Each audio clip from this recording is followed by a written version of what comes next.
Hi, I'm Erika Schwartz, and I'm a Serendipity board member, and I'm also a speech language pathologist with nearly 20 years of experience in school settings across the country. When I think about the need for a therapeutic school, I think about a student from years ago. He was minimally verbal, had been to 4 different schools by first grade, and had had multiple foster placements due to unspeakable trauma in his home. He regularly flipped the furniture, and the teacher would have to clear the room. He ran from the classrooms and scaled the fence in the yard. He kicked the teacher and bit other students. Speech pathologists know that all behavior is communication. Well, what does a 6-year old flipping furniture communicate? I'm scared. I'm overwhelmed. I don't know what you want me to do. I don't like it here. I need a break. Help me. That's the type of student who needs a therapeutic school. A special education student with behavior needs in an average public school may have a classroom teacher who has some training in behavior management to manage her classroom of 25 to 30 kids, or may require the smaller setting of a special education classroom for part or all of the day and have a special education teacher with a caseload of 10 to 40 kids who knows how to modify curriculum and differentiate instruction to support the student. They may have an instructional aide. They may have the support of a speech pathologist with a caseload of 40 to 80 kids who can address communication needs and provide visual and other supports. They may have been evaluated by a school psychologist who is responsible for 600 to 1,200 students over 2 to 3 schools.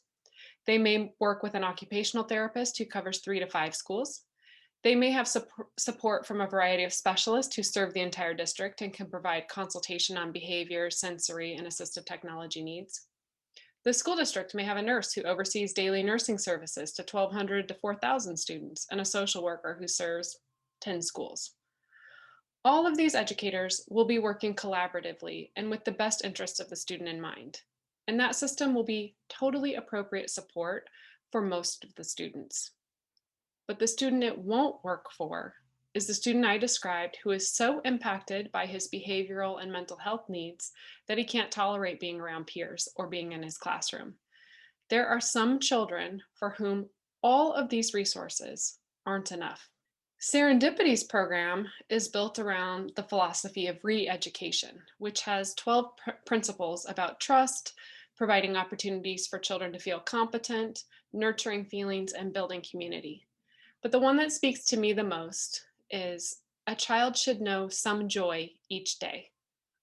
I was reminded of it when upper school teacher Kelly shared the story about his student who was excited to share a Willems book with him.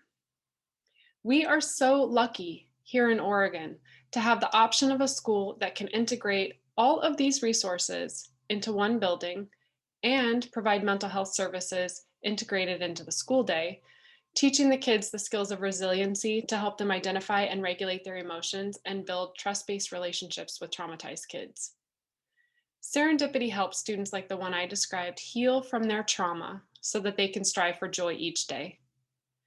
As students transition back into in person learning after a year of social isolation, unpredictability, and the limitations of distance learning, we anticipate that even more children will need a therapeutic program. Please support Serendipity Center to meet this urgent need.